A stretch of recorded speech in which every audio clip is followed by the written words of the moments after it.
प्रिय विद्यार्थियों, पिछले वीडियो में हमने आपको संस्कृति के बारे में बताया था कि संस्कृति क्या है, संस्कृति का अर्थ क्या है, संस्कृति किस शब्द से बनी है। साथ ही ये भी बताया था कि सभ्यता क्या है। आज के हम इस वीडियो में आपको ये बताएंगे कि सभ्यता और संस्कृति में अंतर क्या है, जो है भेद दोनों में है, वह आपको बताने का हम इस वीडियो में प्रयास करेंगे। तो प्रकृति द्वारा जो हमको पदार्थ, तत्व, शक्तियों का उपयोग कर मनुष्य ने भौतिक क्षेत्र में जो उन्नति की है, यानी हमको जो तत्व, पदार्थ, शक्ति हमको मिली हैं प्रकृति के द्वारा इस कायनात में, उसका जो उपयोग कर मनुष्य ने भौतिक क्षेत्र में जो जो भी उन्नति की है, विकास किया है, प्रोग्रेस की है, उसी को हम सभ्यता कहते हैं। सभ्यता से मनुष्य के भौतिक क्षेत्र की और संस्कृति से मानसिक क्षेत्र की प्रगति सूचित होती है। यानी सभ्यता से तो भौतिक क्षेत्र की, कल भी हमने आपको बताया था कि सभ्यता से हमको भौतिक क्षेत्र की और संस्कृति से मानसिक क्षेत्र की प्रगति भी सूचित होती है। जीव मात्र के तीन मुख्य जो हैं ध्येय होते हैं: असन, वसन और निवसन। जब से मनुष्य ने मानवी बाना पहना है, तब से वह इन तीन आवश्यकताओं की पूर्ति के साधन में लगा हुआ है। इस हेतु वह विधिक, सामाजिक तथा राजनीतिक संस्थाओं और आर्थिक यंत्रों और साधनों का अन्वेषण निरंतर करता रहता है। इनका क्रम सुदूर से पिछली बार से जब उसने पत्थर से हथियार और औजार बनाना सीखा, आज तक आधुनिक जैसे हवाई जहाज, रेल, तार, लोहे, कपड़े के विशाल कारखाने आदि के रूप में अनवरत चला आ रहा है। उसकी आर्थिक, सामाजिक, राजनीतिक संस्थाओं का भी यही उद्देश्य रहा है कि मनुष्य जीवन की इन तीनों आधारभूत आवश्यकताओं की पूर्ति सरलता, सुगमता और विश्वसनीयता से कर सके। इन समस्त रचनाओं, संस्थाओं और साधनों की संबद्ध संस्था रूप व्यवस्था का नाम ही सभ्यता है। मनुष्य स्वभाव से प्रगतिशील प्राणी है। ऐसी प्रत्येक जीवन पद्धति, रीति नीति, रहन सहन, आचार विचार, नवीन अनुसंधान और आविष्कार जिससे मनुष्य पशुओं और जंगलियों के स्तर से ऊपर उठता है, सभ्यता का अंग कहलाती है। सभ्यता से मनुष्य के भौतिक क्षेत्र की और संस्कृति से मनुष्य के मानसिक क्षेत्र की प्रगति के बारे में पता चलता ही है। में मनुष्य आंधी, बरसात, सर्दी, गर्मी सब कुछ सहन करता हुआ जंगल में रहता था।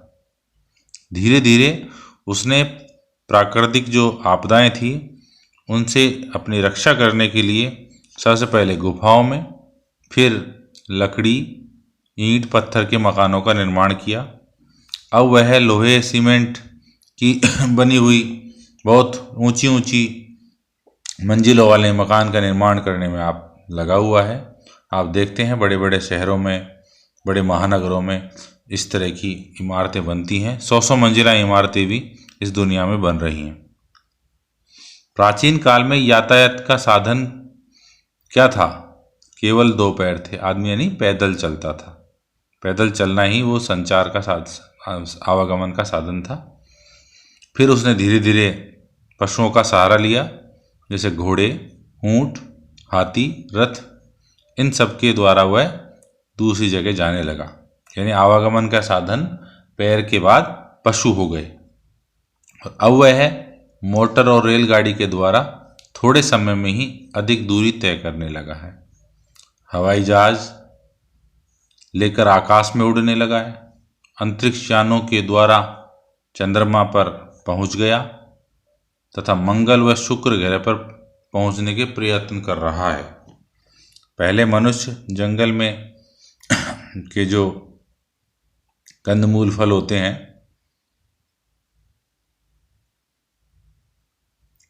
से अपना जीवन निर्वाह कर रहा था, या शिकार के द्वारा अपना जीवन निर्वाह कर रहा था। धीरे धीरे उसने पशुपालन और फिर कृषि का आविष्कार द्वारा भी अपनी जीविका को चलाने का प्रयत्न किया। पहले वह अपने सभी कार्यों को शारीरिक शक्ति से करता था, फिर उसने पशुओं को पालतू बनाकर उसकी शक्ति का हल व गाड़ी आदि में प्रयोग करना सीखा। आज उसने हवा, पानी, भाप, बिजली आदि भौतिक शक्तियों को तथा आणविक शक्तियों को वश में करके ऐसी ऐसी मशीनें बना ली हैं जिससे उसके भौतिक जीवन में बड़ा ही एक क्रांतिकारी परिवर्तन आ चुका है। बहुत ही एकदम आमूलचूल परिवर्तन जिसको कहेंगे आ चुका है। अब आप देखिए कि कहाँ तो जंगल में रहता था, है छाल वगैरह के वस्त्र वो पहनता था, कंदमूल फल खाता था, और अब उसकी स्थिति ये है कि वह आसमान में उड़ जाता है वही व्यक्ति। तो यानी बहुत जो है तब से लेकर अब तक का जो परिवर्तन आया है, ये जो प्रगति हमने की है, यानी आदमी ने, मनुष्य ने जो प्रगति की है तब से लेकर अब तक, उसे हम सभ्यता कहते हैं। लेकिन होता यह है कि मनुष्य केवल भौतिक जो सुख सुविधाएं मिलती हैं उनसे थोड़ी देर को ही संतुष्ट हो पाता है, फिर नया ढूंढता है, नई चीजें चाहिए। क्योंकि भौतिक प्रगति से आदमी के जो शरीर को सुख मिल सकता है, जैसे ही शरीर को सुख मिला वैसे ही वह दूसरे किसी और बात में उसका दिमाग लगने लगता है। तो यानी शरीर की जो थकान है, भूख है, वह सब उन चीज़ों से, वस्तुओं से, खाने पीने की सब मिट सकती है। लेकिन इसके साथ ही हमारे पास एक मन भी होता है, एक आत्मा जिसे हम कहते हैं, वह भी होता है। वह हमेशा जो है संतुष्ट नहीं होते, वह कुछ ना कुछ और तरह से सोच रहे होते हैं। और इस मन और आत्मा को तृप्त करने के लिए मनुष्य ने जो अपना विकास किया है, या मनुष्य जिस तरह से चिंतन करता है, मन अपने मन को और आत्मा को संतुष्टि प्रदान हो सके विचारों के माध्यम से, उसे हम संस्कृति के उसमें हिस्से में रखते हैं। मनुष्य की जिज्ञासा का परिणाम ही है कि हम एक धर्म की बातें करते हैं। धर्म का एक अपना फिलॉसफी है दार्शनिक चिंतन जो हम आप देखते हैं, उपनिषदीय चिंतन, वैदिक चिंतन, है कि नहीं। पुराने हमारे जो प्राचीन काल के ग्रंथ चिंतन की परंपराओं से भरे हुए हैं। तो लगातार मनुष्य जो है एक तरह से चिंतन करता रहता है। इसी तरह सौंदर्य की खोज करते हुए मनुष्य ने संगीत का निर्माण कर लिया। अब आप देखिए कि एक जो है एक गाना अपन सुनते हैं सब लोग। गाना क्या है? गाना नेचुरली अगर आप हमारे किसी हाथ को न तो वो आराम दे रहा है, ना हमारे थकान को, वैसे पैर की थकान अगर आप थक गए हो खेल कर तो मिटा रहा है। वो क्या करता है? वो आपके मन को एक चेंज कर देता है, और उससे आपको लगता है कि आप पुराना जो है कोई दुख है, कोई समस्या है, भूल जाते हैं। कई बार उससे आप रिलेट कर लेते हैं। कई बार हम जब मन हमारा अप्रसन्न होता है, उस स्थिति में हम आप देखिए कि कई बार इस तरह के गाने सुनते हैं। क्या होता है? गाना सुनकर क्या होगा, लेकिन वही है कि मन को कहीं ना कहीं एक प्रसन्नता का एहसास होता है, और उस प्रसन्नता के एहसास से आदमी, और एक संगीत में जैसे लगातार आप जानते हैं फिल्मी दुनिया में कितना संगीत के लोग हैं, म्यूजिशियंस हैं, गीतकार हैं। तो इस तरह से वो निरंतर एक प्रक्रिया चलती रहती है। साहित्य जो लिखा जाता रहता है, तरह तरह की किताबें आती रहती हैं, और भी कला की जो चीज़ें हैं, मूर्ति बनाना, चित्र बनाना है, अलग अलग तरह के भवनों का निर्माण करना, जो एक अलग ही हमको देखने में बड़े अच्छे लगें। एक होता है मकान का निर्माण करना जिसमें हम रहते हैं, और कुछ बिल्डिंग्स इस तरह की बनाई जाती हैं जो देखने में बड़ी अद्भुत होती हैं, बहुत सुंदर लगती हैं, उनको देखने लोग जाते हैं आज भी। तो इस तरह का जो हमारा विकास है वह सब हमारे एक तरह से संस्कृति में आता है। कहते हैं सुखपूर्वक निवास करने के लिए तो सामाजिक और राजनीतिक संगठनों का आज व्यक्ति निर्माण करता है। इस प्रकार मानसिक क्षेत्र में उन्नति की सूचक उसकी प्रत्येक सम्यक कृति संस्कृति का बन जाती है। यानी अपनी मानसिक क्षेत्र में व्यक्ति जो भी उन्नति करता है वह सब संस्कृति के अंतर्गत आती है। इसमें प्रधान रूप से धर्म, दर्शन, सभी ज्ञान विज्ञान, कलाओं, सामाजिक राजनीतिक संस्थाओं और प्रथाओं का समावेश होता है। यानी इसके अंदर इस तरह की सब चीज़ें आती हैं जिनसे हम एक रेगुलेटिंग चीज़ें जो है करते रहते हैं। इस प्रकार सभ्यता मानव की भौतिक विचारधारा को सूचित करती है, जबकि संस्कृति आध्यात्मिक एवं मानसिक क्षेत्र के विकास को सूचित करती है। मैथ्यू अर्नोल्ड एक विचारक हैं जिन्होंने सभ्यता के संबंध में लिखा है। क्या लिखा है कि मनुष्य का समाज में मानवीकरण ही सभ्यता है। यानी एक मनुष्य, उसको कैसे ह्यूमन बनाया जाए। आज हम इंसानियत की, ह्यूमैनिटी की बात करते हैं, लगातार वो चल रही है, चलती रहती है। तो उन्होंने इस तरह से कहा कि एक जो व्यक्ति है उसको समाज में कैसे मानव बना जाए, यानी समाज में मानवीकरण ही जो है उसको सभ्यता कहा गया। इसी प्रकार डॉक्टर जॉनसन हुए हैं, उन्होंने लिखा है कि सभ्यता बर्बरता के विरुद्ध जीवित रहने की दशा है। यानी जॉनसन क्या कहते हैं कि हम बर्बर थे, कभी जंगली थे, जब बड़े बर्बर तरह के क्या व्यवहार करते थे, हम कबीलाई पद्धतियों में रहते हुए एक दूसरे को जान से ही मार देते थे, जरा जरा से शिकार के ऊपर या जरा से किसी बात के ऊपर। आज अगर हमारे घर के सामने कोई नल लगा है और वो उसको मान के चलिए कि हम उससे पानी लेते हैं, लेकिन कहीं और कोई पानी ले जाता है तो हम कोई दिक्कत नहीं है, ले जाओ पानी। कुछ इस तरह की चीज़ें हम कर लेते हैं जो ज़्यादा कोई दिक्कत नहीं होती। लेकिन कबीलाई समय में इस तरह का किसी का भोजन आप ले नहीं सकते थे या और कई तरह की चीज़ें नहीं हो सकती थी। तो वो सब बर्बर समय था, वक्त था। तो यानी सभ्यता के जो है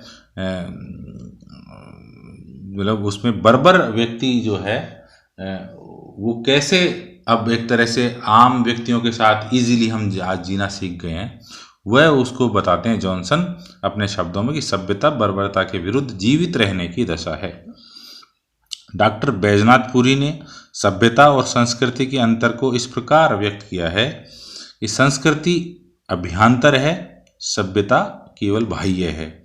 यानी जीवन के दो पक्ष हैं, एक आंतरिक और एक बाह्य।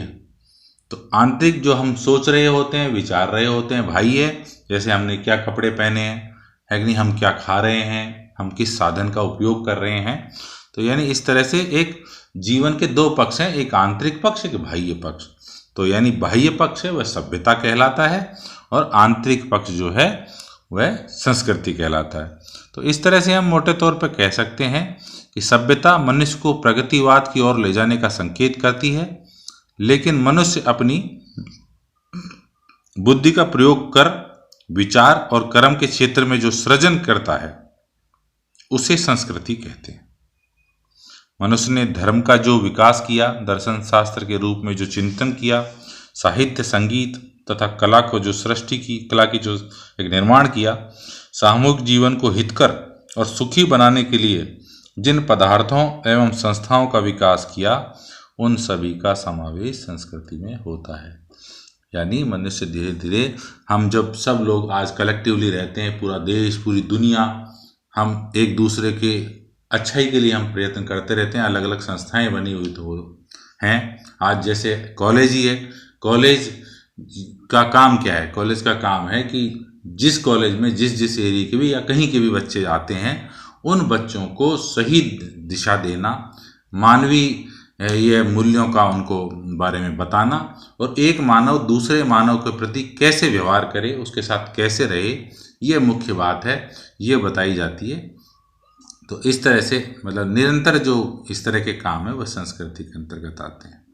तो अगले वीडियो में हम जो अभी आपने देखा इस वीडियो में कि सभ्यता और संस्कृति का क्या जो है मेन अंतर है, मैथ्यू अर्नोल्ड, डॉक्टर जॉनसन और बैजनाथ पुरी आदि के विद्वान जो हैं उन विद्वानों की भी आपने उनकी परिभाषाएं उनके अनुसार समझने का प्रयास किया।